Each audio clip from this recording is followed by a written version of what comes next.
Bienvenidos nuevamente a estudiar la preciosa palabra del Señor.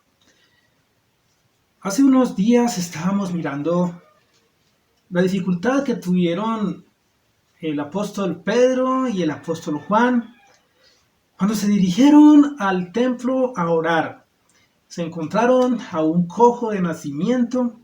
Allí, por medio del Señor Jesucristo, le sanaron, se hizo el milagro. El cojo empezó a caminar, a saltar, a alabar, a dar gloria a Dios. Y esto causó dificultad porque por causa de este milagro, por causa de esa sanidad, los gobernantes del pueblo de Israel allí en Jerusalén se unieron con los gentiles, con los saduceos, fariseos, en fin, se unieron para ir en contra de Pedro y de Juan, acusándoles y preguntándoles que en el nombre de quién o con qué autoridad habían hecho este milagro.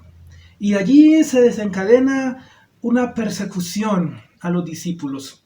Y es a eso a que el Señor, o es a eso a lo que el Señor les había llamado. Y ustedes padecerán persecución por causa de mi nombre.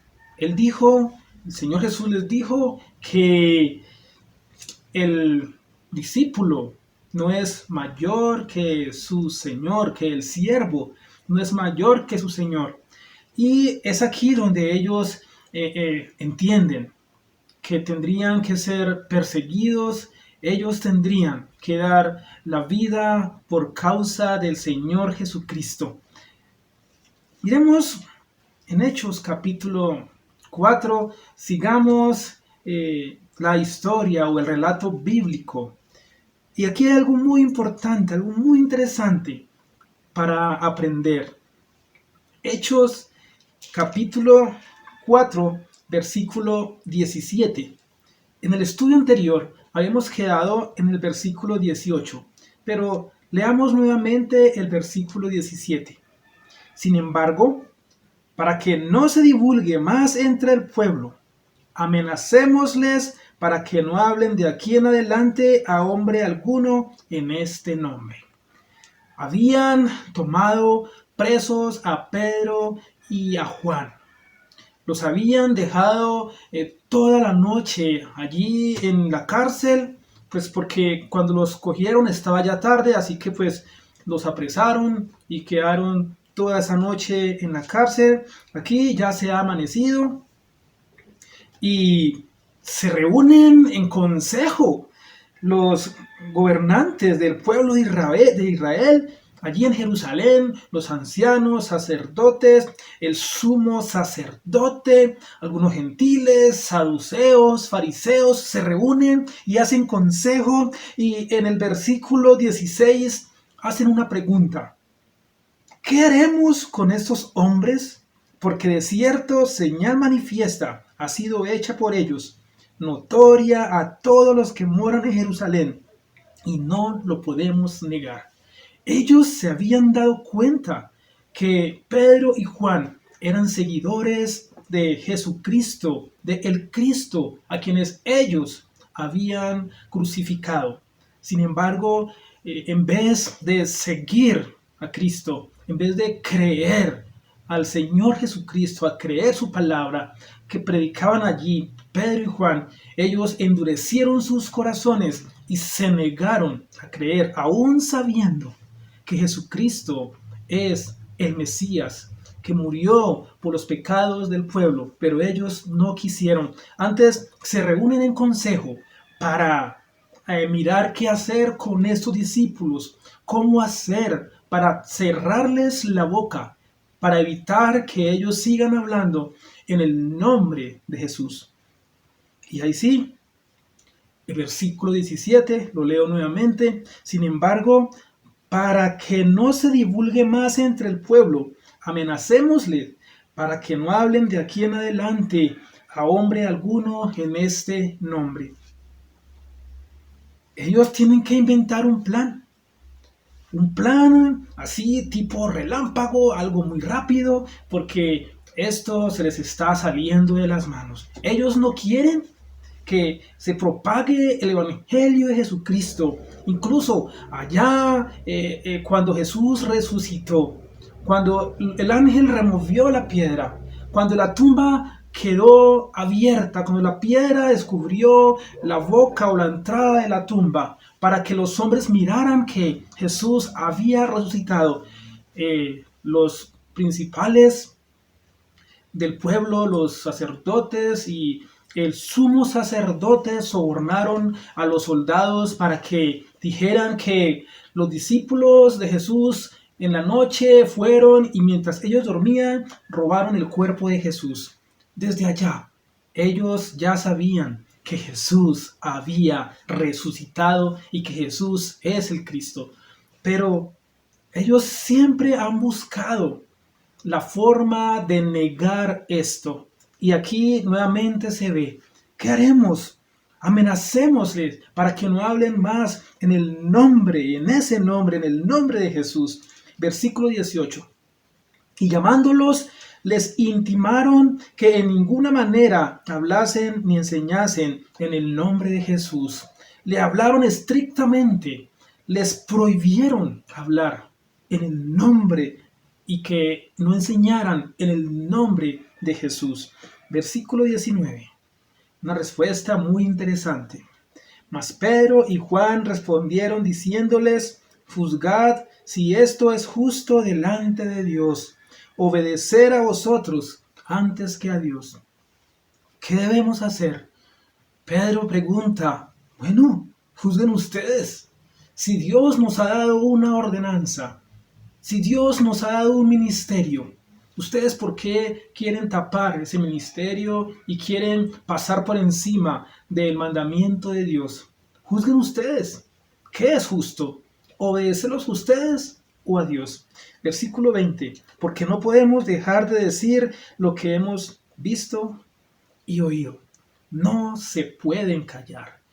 Ellos no podían callar. Y eso es lo que vemos en todo el libro de los Hechos, cómo los discípulos del Señor Jesucristo y sus seguidores, cómo hablan en nombre del Señor Jesús, cómo hacen milagros en el nombre del Señor Jesús. Así que ellos dicen, no podemos dejar de decir lo que hemos visto y oído. Y Juan, el apóstol Juan, también en la primera carta, él escribe lo que hemos visto con nuestros ojos, lo que hemos oído, ¿sí? Él tiene que testificar de eso. Entonces, ¿quién los puede hacer callar? Miremos qué ocurre en este relato. Versículo 21. Ellos entonces les amenazaron y les soltaron, no hallando ningún modo de castigarles por causa del pueblo, porque todos glorificaban a Dios por lo que se había hecho. El pueblo entero estaba glorificando a Dios por lo que se había hecho. La tarde anterior habían visto un milagro. Versículo 22.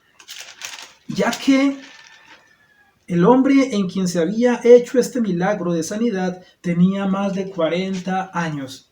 Ellos habían visto un milagro de verdad. Y es aquí donde miramos a quién recibe la gloria. ¿Quién recibe la gloria por lo que se acabó de hacer? No fue Pedro, no fue Juan, que recibieron los aplausos, los elogios del pueblo. Oh, mire, ese Pedro tiene el poder de la sanidad. Oh, mire, ese Juan también puede sanar, puede levantar enfermos. No fueron ellos, no fueron los seguidores de Jesucristo que recibieron la gloria, los elogios, los aplausos. No. ¿Y saben por qué?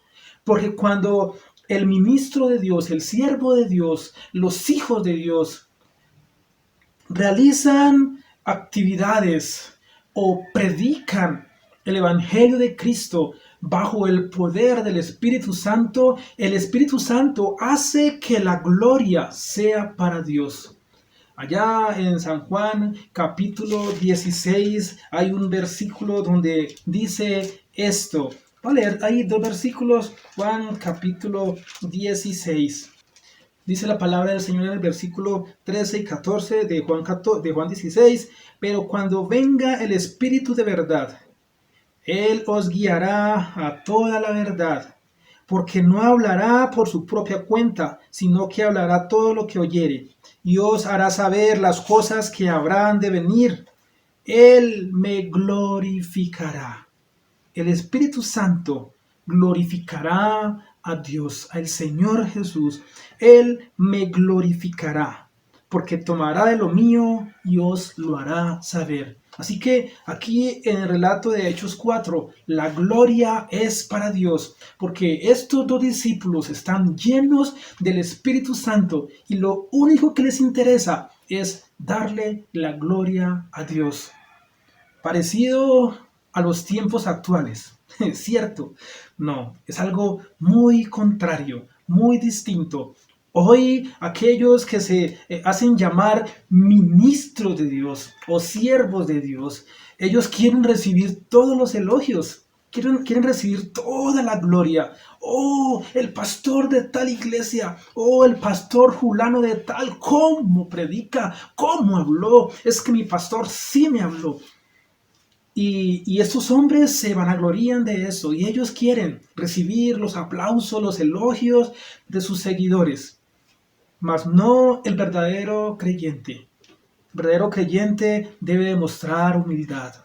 La soberbia nos conduce a la destrucción, nos conduce a la humillación.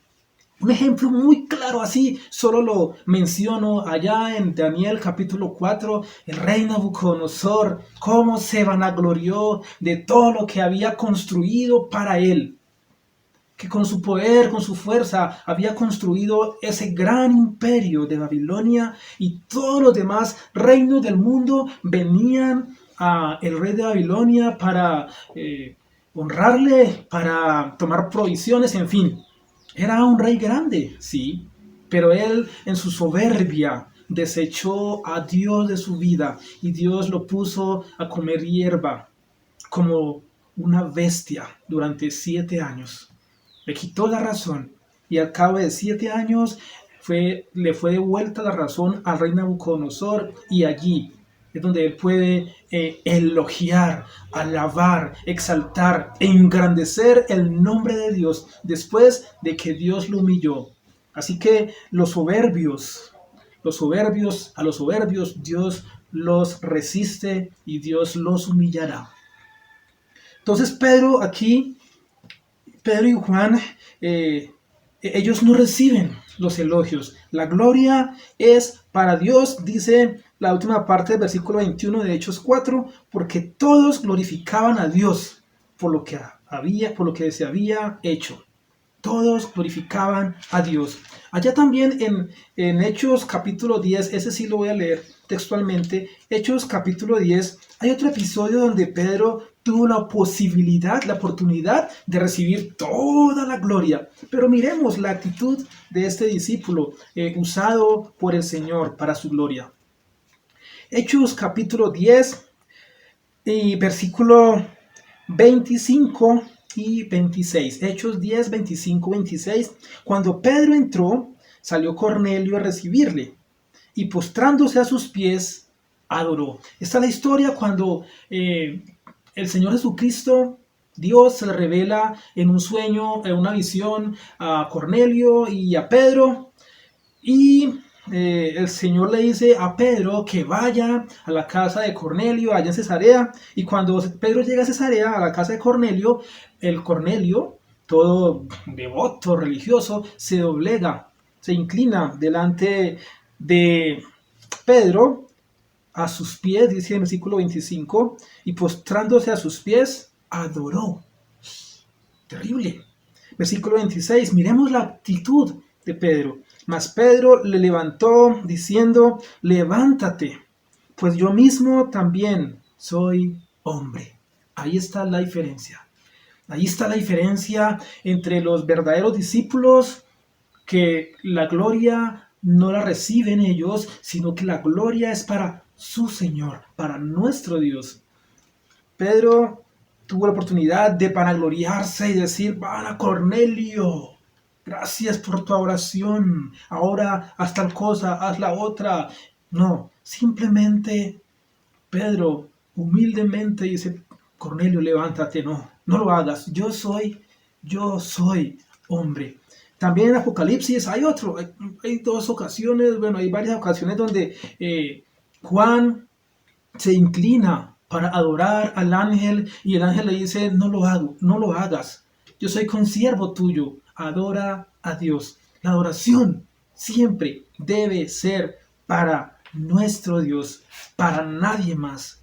A veces en nuestro corazón, en nuestra carne, hay esa tendencia a vanagloriarnos, hay ese orgullo, pero debemos doblegarnos delante de nuestro Señor y toda la gloria debe ser dirigida para Él, debe ser para Él. Entonces el Espíritu Santo produce la gloria para Dios. Él me glorificará, dijo el Señor Jesús a los discípulos hablando del Espíritu Santo. Miremos qué pasó. ¿Qué pasó en este relato? ¿Qué pasó con los discípulos, con Pedro y Juan? Ahora los soltaron, los han amenazado. Me imagino el dolor de ellos, la angustia. Me imagino quizá el temor también. Claro, nuestra carne es débil y estamos sometidos o propensos al temor, al miedo. Pero ese miedo, ese temor, esa agonía, esa angustia, ¿qué produce en nosotros? ¿Cuál es, qué es lo que debemos hacer? ¿Qué es lo que agrada a Dios? ¿Será que nos dejamos amedrentar por las situaciones, por lo que nos rodea? ¿Será que Pedro y Juan se dejaron amedrentar por esta situación? ¿Se dejaron amedrentar por las amenazas? Y dijeron: no, ahora sí, no, si seguimos hablando en el nombre del Señor Jesucristo nos van a matar. No, ¿sabe qué? No hagamos nada más, quedémonos en casa quieticos. Miremos qué pasó. Miremos el versículo 23 de Hechos 4. Y puestos en libertad, vinieron a los suyos y contaron todo lo que los principales sacerdotes y los ancianos les habían dicho. Los principales sacerdotes y los ancianos, la máxima autoridad en la congregación de Israel, los duros, como decimos hoy, los duros, los líderes del pueblo, los líderes de la congregación, de la asamblea de Israel, ellos lo que hacen es prohibirles a Pedro y a Juan que hablen en el nombre del Señor Jesús. Pero, ¿a qué lleva o a qué llevó estas amenazas? ¿A qué llevó esta situación? ¿A dónde llevó esto a los discípulos? ¿Qué hicieron? ¿Cuál fue la actitud de ellos? Versículo 24. Y ellos, habiéndolo oído, alzaron unánimes la voz a Dios y dijeron: Soberano Señor, tú eres el Dios que hiciste el cielo y la tierra, el mar y todo lo que en ellos hay. Los discípulos van, Pedro y Juan van a los suyos, a los otros discípulos, a los otros hermanos que ya habían creído en el Señor Jesucristo. Había una comunión muy importante allí en Jerusalén. Tenían en común todas las cosas. Termina diciendo el capítulo 2 de Hechos: tenían en común todas las cosas, compartían todo, oraban juntos, se reunían en el templo todos los días, en las casas, en fin. Así que aquí van a los suyos y les comentan, relatan lo que los sacerdotes, los principales habían dicho.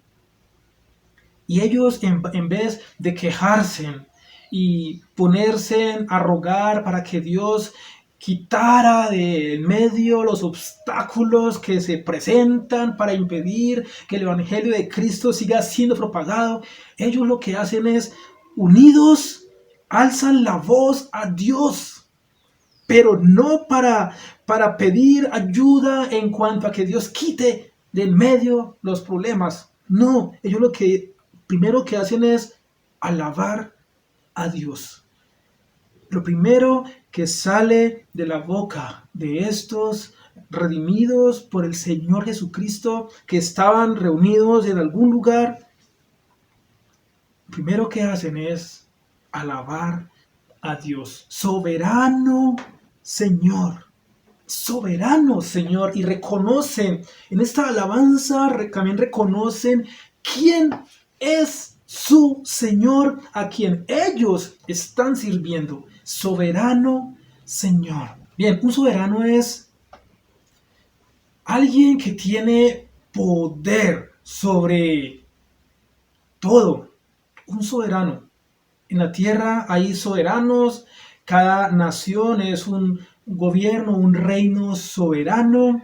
Ellos tienen la potestad, el dominio sobre un territorio, sobre un pueblo, pero aquí no están hablando de un soberano, están hablando del soberano de los soberanos, del Señor de señores, aquel que tiene dominio sobre todo, el soberano que tiene todo el poder, el soberano que puede estar en cualquier lugar al mismo tiempo, el soberano que conoce los pensamientos, los corazones de todo ser humano, el soberano que conoce la situación aún del microorganismo más diminuto, el soberano que conoce y que está en lo alto, el sublime, el soberano que está aquí en la tierra, que conoce la tierra, que está en todas partes. Ellos están refiriéndose al Señor,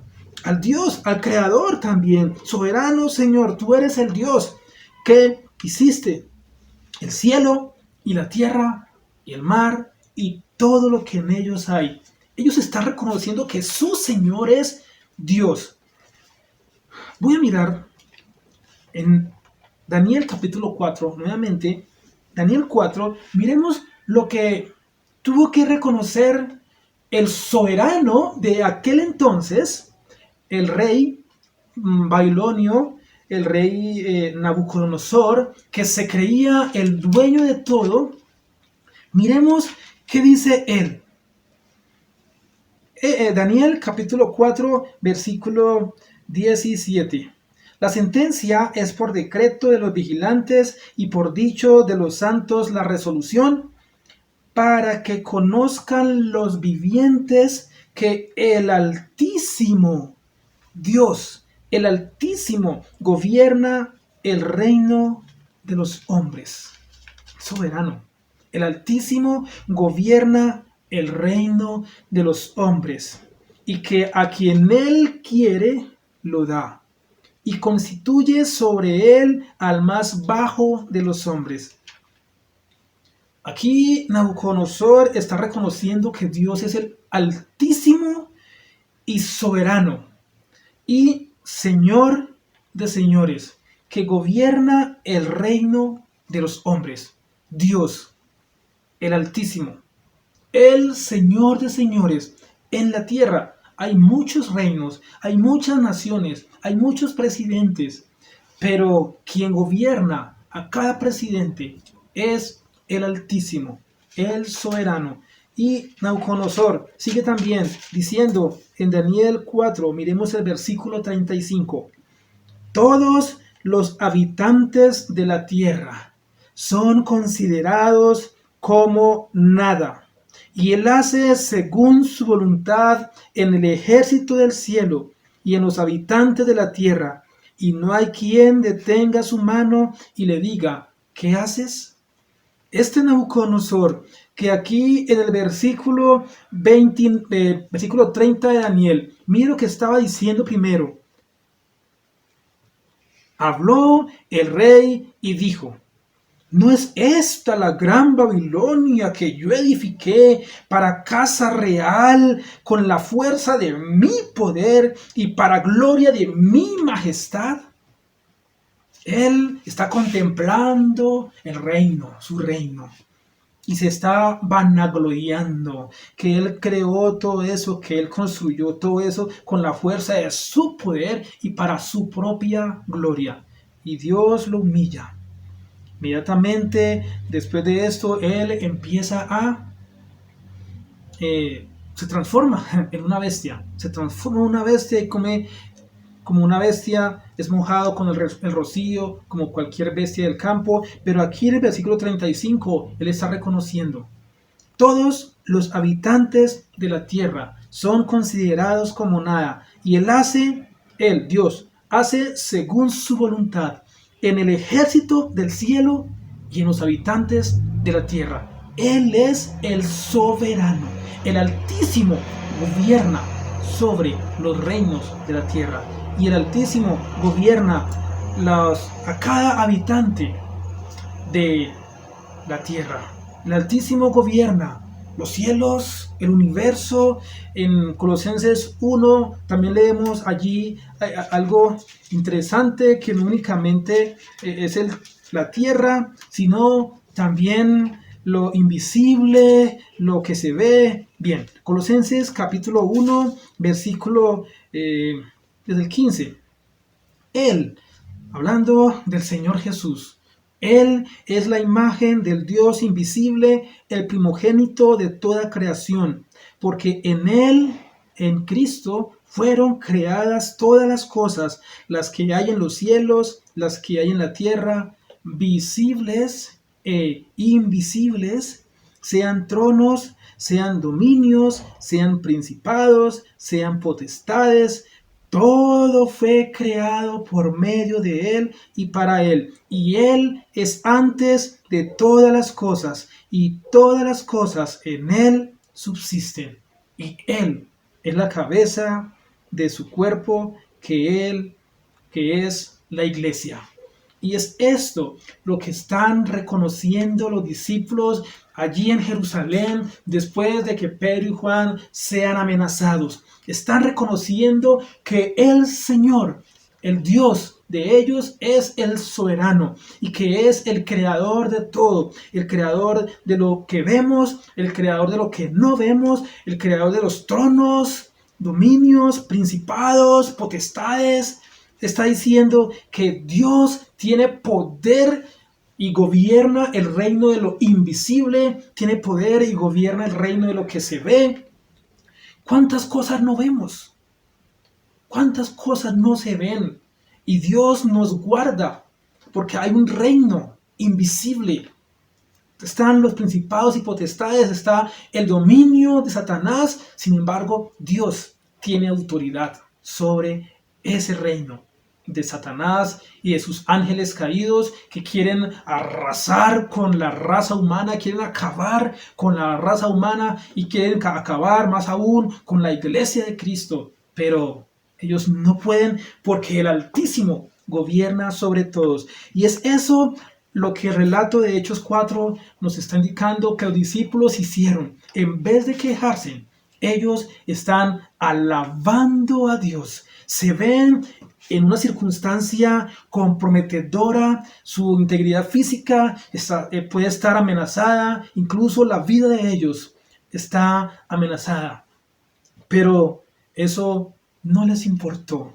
Ellos tenían en mente que Dios, que el Señor Jesucristo era su Señor. Hechos 4:24. Y ellos, habiéndolo oído, alzaron unánimes la voz a Dios y dijeron: soberano Señor, tú eres el Dios que hiciste el cielo y la tierra, el mar y todo lo que en ellos hay. Eres el soberano. Y aparte de eso, de que empiezan orando, alabando a Dios, también reconocen lo siguiente. Versículo 25.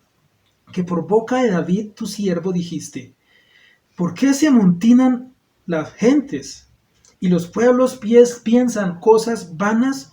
Se reunieron los reyes de la tierra y los príncipes se juntaron en uno contra el Señor y contra su Cristo, porque verdaderamente se unieron en esta ciudad contra tu santo Hijo Jesús, a quien ungiste, Herodes y Poncio Pilato, con los gentiles y el pueblo de Israel, para hacer Mire lo que ellos están también contando en esta oración. Primero alaban a Dios, reconocen su soberanía, su soberanía y su poderío, y ahora están diciendo que Dios tiene un propósito y se cumple. Versículo 28, para hacer cuanto tu mano y tu consejo habían antes determinado que sucediera. Se unió el pueblo gentil con el pueblo de Israel, que ellos no la llevaban muy bien. Para el pueblo judío, para el pueblo gentil y de Israel, era una abominación, era algo no agradable unirse, juntarse al pueblo gentil. Eso era algo despreciable, pero se unieron para darle muerte al Hijo de Dios. ¿Pero por qué le dieron muerte al Hijo de Dios? Versículo 28, para hacer cuanto tu mano y tu consejo habían antes determinado que sucediera. El Hijo de Dios tuvo que venir al mundo. El Hijo de Dios nos relata en 1 de Pedro 1 que desde antes de la fundación del mundo ya estaba predestinado. Leamos ese versículo, 1 de Pedro, capítulo 1, versículo, para entender mejor, desde el versículo 18. Primera de Pedro 1, 18. Sabiendo que fuisteis rescatados de vuestra vana manera de vivir, la cual recibisteis de vuestros padres, no con cosas corruptibles como oro o plata, sino con la sangre preciosa de Cristo, como de un cordero sin mancha y sin contaminación, ya destinado desde antes de la fundación del mundo. Cristo, como un cordero sin mancha y sin contaminación, ya estaba destinado desde antes de la fundación del mundo. ¿Destinado para qué? Para derramar su sangre preciosa, para que nosotros pudiésemos tener libertad, perdón de pecados por la sangre de Cristo. Ya todo estaba hecho. Desde antes de que Dios formara el mundo, desde antes de que hubiese algo en la tierra, ya el Hijo de Dios estaba predestinado para morir. Y eso es lo que dicen aquí estos hijos de Dios en la oración, en el versículo 28 de Hechos 4. Para hacer cuanto tu mano y tu consejo habían antes determinado que sucediera. Eso tenía que ocurrir. Y también a los discípulos les está ocurriendo lo mismo que ya Dios había predeterminado desde antes de la fundación del mundo. Que esos discípulos tenían que predicar el Evangelio de Cristo y serle testigos a Él en Jerusalén, en Judea, en Samaria y hasta lo último de la tierra. Los discípulos tenían que ser perseguidos y eso los discípulos aquí lo están reconociendo. Ellos, guiados por el Espíritu Santo, se están percatando de que Dios tiene propósitos eternos, que si el Hijo de Dios, que si el Santo Hijo de Dios tuvo que morir, porque esto ya estaba predeterminado, que debería suceder así, cuánto también ellos tenían que padecer por causa de Cristo. Ellos tenían también que sufrir las consecuencias de seguir a Cristo. Versículo 29. Entonces, después de alabar a Dios, de adorar a Dios en su oración, en lugar de quejarse, alaban y reconocen que Dios tiene propósitos eternos, que Él es soberano. Y que si Cristo padeció, porque ya eso estaba escrito, que si Cristo padeció en manos de inicuos, de pecadores, de los gentiles, de los sacerdotes, del pueblo de Israel, si Cristo padeció, ellos también tendría, o en ellos también, el plan de Dios se cumpliría. Y ahora el versículo 29. Y ahora, Señor, mira sus amenazas y concede a tus siervos que con todo de nuevo hablen tu palabra. Señor, mira sus amenazas. Oh Señor, mira, nos tienen amenazados. Pero ellos piden fortaleza y concede a tus siervos que con todo denuedo hablen tu palabra. La oración correcta no es de queja, no es pidiendo ayuda para que el plan de Dios en ellos no se cumpla. El plan de Dios en ellos es que continúen siendo testigos de Cristo. El plan de Dios es que el Evangelio sea predicado a todo el mundo. Y si ellos no tienen persecución en Jerusalén, no van a salir de Jerusalén. Entonces Dios tiene un propósito y está cumpliendo ese plan con estos discípulos y ellos han reconocido cuál es el plan de Dios para sus vidas y así de esa forma pueden orar. Que Dios cumpla su plan. Concede a tus siervos que con todo denuedo, que con toda determinación, que con valor, que convicción, hablen tu palabra. Mientras extiendes tu mano para que se hagan sanidades y señales y prodigios mediante el nombre de tu santo Hijo Jesús. Ellos ahora están alabando, siguen reconociendo la soberanía del Señor, sus planes perfectos y que Él puede darles fortaleza. Y eso es lo que están pidiendo, fortaleza, que para que ellos puedan hablar con convicción, con determinación la palabra del Señor. Que los fortalezca. Eso están pidiendo, que el plan de Dios se lleve a cabo. Pero para eso, para que el plan de Dios en ellos se lleve a cabo, ellos necesitan recibir de parte de Dios fortaleza. Y eso es lo que están pidiendo. Y como han pedido conforme a la voluntad de Dios, ¿qué ocurrió? Versículo 31. Cuando hubieron orado, el lugar en que estaban congregados tembló. Y todos fueron llenos del Espíritu Santo y hablaban con denuedo la palabra de Dios. Oraron por eso y eso les concedió el Señor porque habían orado conforme a la voluntad de Dios. ¿Cómo oramos nosotros? ¿Cómo nos acercamos al Señor? Hoy, en esta cuarentena obligatoria en la que estamos todos sometidos, ¿cómo oramos al Señor? Señor, quita ya ese virus. Y he visto en las redes sociales decretando que en el nombre de Jesús el virus mañana desaparecerá. No, falso. Dios tiene propósitos. Tenemos que humillarnos delante del Señor. Tenemos que reconocer su soberanía, su poderío, reconocer que Él es el Señor de todo. Y cuando nos humillamos delante del Señor, Él nos hará entender sus propósitos con este virus que está azotando a la humanidad a nivel mundial.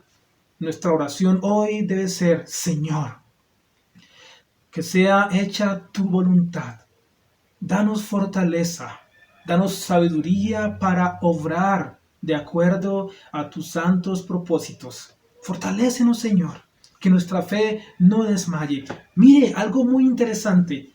Después de que se decretó el aislamiento preventivo y obligatorio y hemos sido confinados en nuestros hogares, a nivel mundial, muchos hermanos en Cristo se han dado la libertad para transmitir la palabra de Dios por medios tecnológicos, Facebook, YouTube, Instagram, WhatsApp, y han usado los medios de la tecnología para que la palabra de Dios corra y sea glorificada.